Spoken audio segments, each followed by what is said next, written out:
Hi there, Julian from the IAQA Australia podcast. Today we're sitting down with Vice President Jason Green talking about the 2024 IAQA Australia Conference. Bridging Science and Safety, the IAQAA 2024 Conference. Join us at the forefront of innovation and expertise with the Indoor Air Quality Association Australian 2024 Conference, where science meets strategy in the face of disaster. This year's theme, Using Science to Bridge the Gap in Indoor Air Quality and Disaster Response, focuses on the critical intersection of environmental science and practical disaster response. Discover the latest advancements from a diverse assembly of professionals, including restoration experts, loss adjusters, consultants, and scientists, all dedicated to improving indoor air quality and safety in the aftermath of catastrophic events, such as floods and fires. Our comprehensive agenda covers a range of topics, from insurable events to disaster response strategies, ensuring that our members are equipped with the knowledge to tackle the challenges of today and tomorrow. Whether you're seeking to deepen your expertise or share your own experiences, the IAQA 2024 conference is the ideal platform for collaboration and learning and networking, with a focus on practical applications and thought leadership. Attendees will leave with actionable insights and the tools necessary to enhance their impact in the field. Don't miss this opportunity to contribute to a safer, healthier future.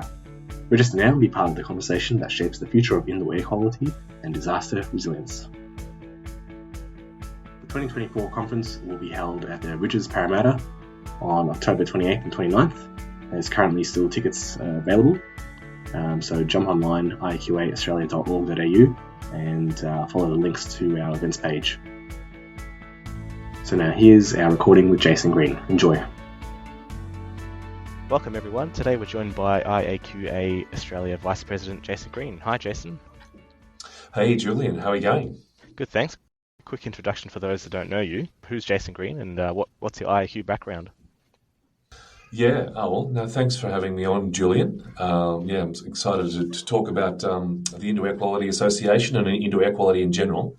But I suppose who I am, I essentially started in the environmental science area back in the early 90s. I did a Bachelor of Applied Science in Coastal Management, which was an ecological sort of based degree, and then moved essentially into occupational hygiene and environmental science very quickly in the early 90s. So I actually majored in fisheries and aquaculture, which is not what I'm doing now, but so with occupational hygiene and health and safety, it's you're very rarely finding yourself in the exact profession that you start out in. So I've been doing occupational hygiene for several decades now.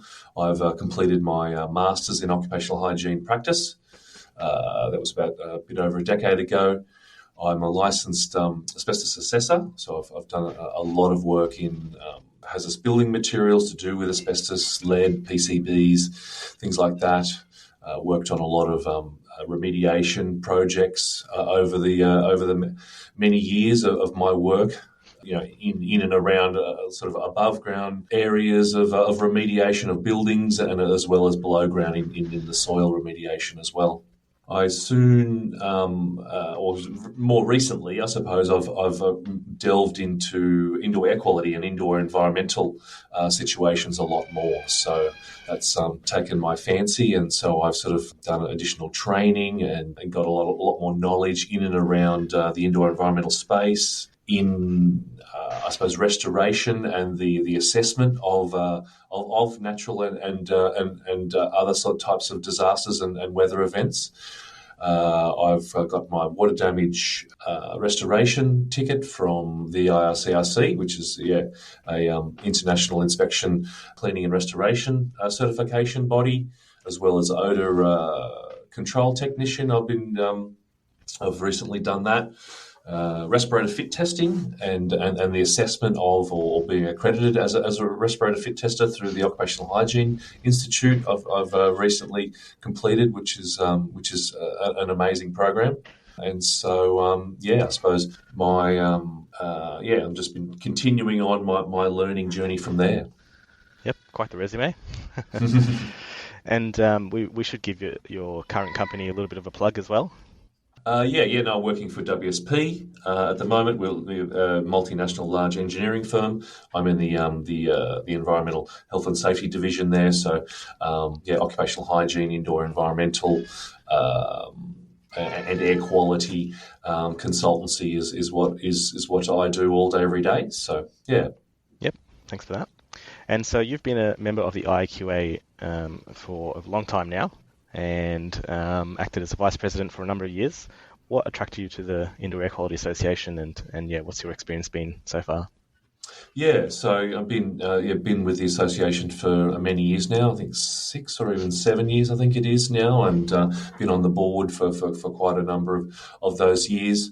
So, indoor air quality has been a passion of mine, and I suppose it's sort of the genesis of that started many years ago when I worked for a small bespoke consultancy company, and I got paired up with one of the indoor air quality experts there at the time. His name was Victor Pang, and very reputable in the indoor air quality field, and I suppose I got to learn and experience and work with him for many years, which really honed my indoor air quality experience, I suppose, and knowledge early on.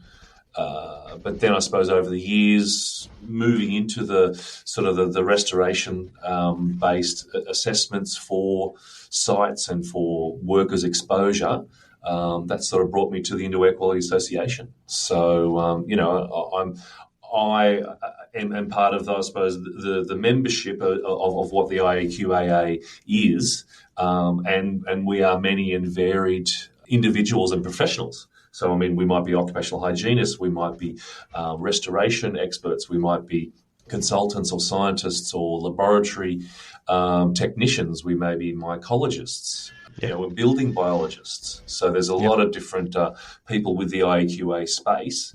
And I suppose I share that passion for imparting knowledge, imparting insights into air quality that the association has done and is doing well as I suppose assisting with new technologies, with assisting with solving of indoor air quality problems, or at least looking into them further and trying to understand them a lot more. That collaboration and that engagement, I suppose, with members is another thing that I really enjoy doing within the association.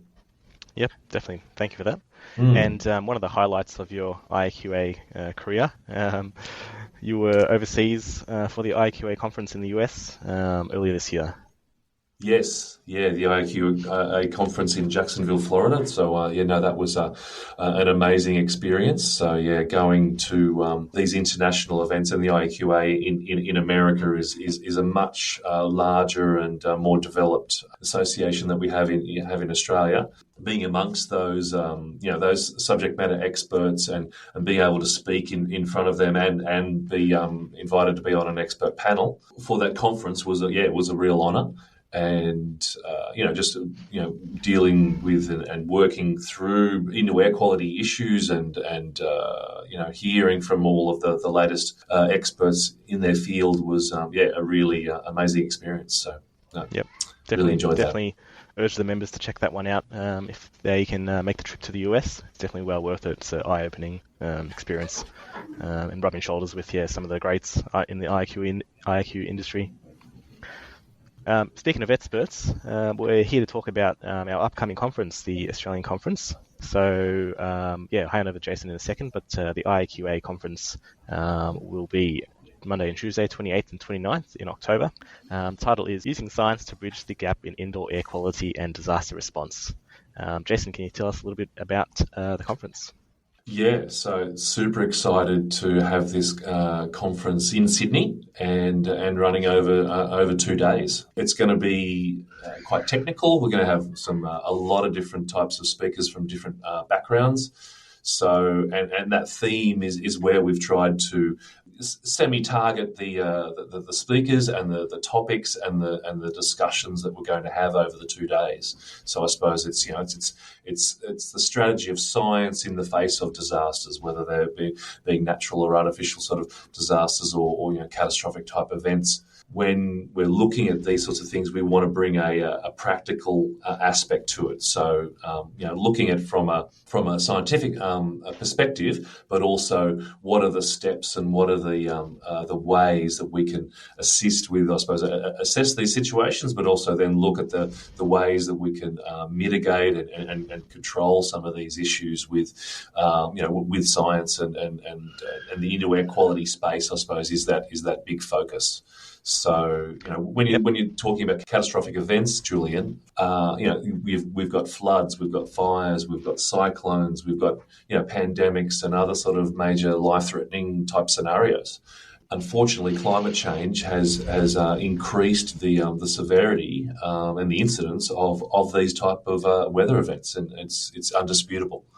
And I suppose with the conference, we're wanting to bring all of these specific experts together under the one room and look at these topics, and I suppose the insurance side of these types of events and the disaster response to these events. The insurance and insurable situations are going to be a focus at the conference as well. So, I mean, looking at those response strategies and how the insurance interacts with the people that need the restoration is I suppose a focus that we want to discuss and trying to bring out the open some of the difficulties and challenges and I suppose strengths as well of what's happening in that space. So so I mean, there's a lot of different things that we want to sort of cover off in these 2 days. So just before we get into a preview of our speakers, we'd like to thank the sponsors as well for this event. So sponsors confirmed to date, Coach 8, Decon Systems, Institute of Inspection, Cleaning and Restoration Certification, Kenelec, Plasma Shield, Restore Solutions, Silver Wolf Projects, Thor Air, and 2 charity sponsors, IBEC and the Safe Air Project. Yeah, so I mean, we're amazed about the breadth and the number of sponsors that have amazingly come on board for our conference, Julian. I mean, just going through all of those sponsors there, we've got leading training companies, we've got companies that are providing IRCRC and other sort of accredited sort of training in these spaces. The IRCRC themselves are sponsoring the event. So I mean that's we're really pleased that they're going to be have come on board as a sponsor and providing some information and guidance about the latest things that are happening in the IRCRC. We've got people that have got amazing new indoor air quality solutions within the IAQA space and disaster relief spaces. And I suppose our charity sponsors, I mean, that's great. We've got ABAC there and the Safer Air Project. So, I mean, it's really great to champion us not-for-profit organisations out there and having that charity sponsor, I think, is really great as well. We'll be hearing from them too. So, yep. And I should just mention that's ABEC is the Association of Insurance Building and Engineering Consultants. Yes. And so we have a list of confirmed speakers. It is the 30th of September when we're recording this, so there's a few that we're still yet to confirm. But should we have a chat about some of the exciting speakers we've got lined up? Yeah, definitely. So, I mean, I suppose let's start at the top, and we've got our keynote speaker, Lydia Morawska. So Lydia is going to be telling us all about science to policy. And how mandating of indoor air quality within public buildings is so important. So I mean, it's really great that we've got Lydia coming on as a keynote. I mean, she is just a rock star in the indoor air quality world at the moment. Yeah, fantastic to have Lydia there. Yeah. Yeah. So I mean, I won't be going through all of the speakers, but I mean, I suppose we've got different sorts of things from different types of speakers, which I suppose their specialties are around sort of certain things. So, I mean, Lisa Colborn, for example, she's going to be telling us about the onset and symptomatic experiences for adult occupants relating to damp housing conditions, and we know that mould and moisture within damp housing is a big issue. So I think that's going to be great. We've got Vince Manning, who's talking about the key relationships in insurance claims and how they fit, because I think that's a really topical and important on what we need to hear about in this space now with regards to restoration. We've got the amazing Brett Cole, who's got bringing a laboratory or disaster sort of and a biological spills and pathogens background. So Brett's going to have some insights there around disaster recovery with regards to biological risks and the associated Australian standards around that. Yep. We've got quite a few international speakers. We've got one or two that are actually going to be in face-to-face with us. Stanley Ruskowski is one of those from the US. He's a subject matter expert in fire damage and the restoration of fire damage as well. So that's going to be awesome. We've also got Derek Dennis, who's another a US subject matter expert. He does and has assessed a lot of lithium battery fires over his many years of consultancy. So he's going to be looking into the huge uptick in lithium battery fires and the ramifications around that. And the other US international is Jeremy Beagle. So Jeremy Beagle works heavily in the insurance industry, and so he's going to be giving us some insights into around estimating the duration of water loss within projects, and that's water loss and moisture is a big thing in our space, as I'm sure a lot of the listeners know, and so Jeremy's going to be providing some really good insights there. That's a great list. I'm looking forward to it. Yes. I should mention as well, the full list of sponsors will be on our website, IAQAAustralia.org.au. And the list of speakers, I think we've sent out some of the speakers in an email, but we should confirm the full list very shortly. Yeah, and just to add there, Julian, some of the other amazing speakers sort of locally. We've got Dr. Heike Neumeister Kemp, who's going to be talking about mould and the remediation of it around flooding and things like that. Our local but Canadian rock star Brad Prezant is going to be talking about ventilation in buildings. Our own Dr. Claire Bird's going to be talking about managing and shifting risks within contaminated buildings.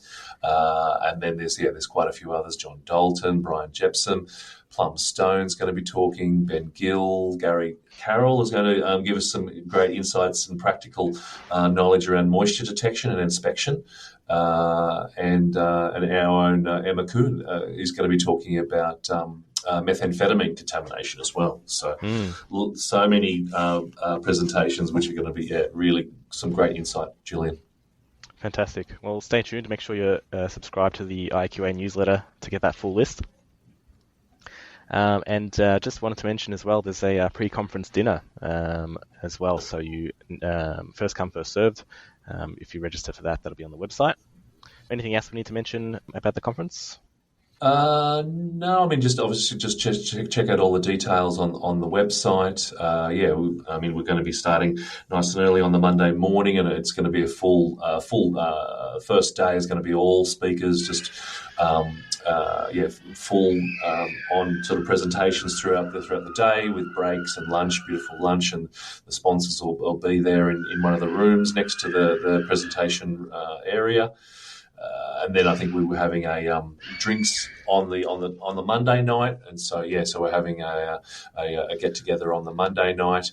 Then Tuesday, the presentations will kick off again Tuesday morning up until around lunchtime, And then after that, we're going to be delving into a lot of panel type discussions, and so I think that's going to be really exciting to have subject matter experts there to be able to for the audience to throw questions at it, but also providing insight into the insurance sort of issues around moisture and issues that we're dealing with now within the industry. So it's going to be really great. Fantastic, yeah. It's don't miss for sure. All right, thanks, Jason, for that fantastic preview. Was there anything else to chat about before we close it out? No, well, thanks for having me, Julian. It's been really great to come on to the podcast. I suppose I just urge listeners to please come to the conference. I think it's going to be really worthwhile.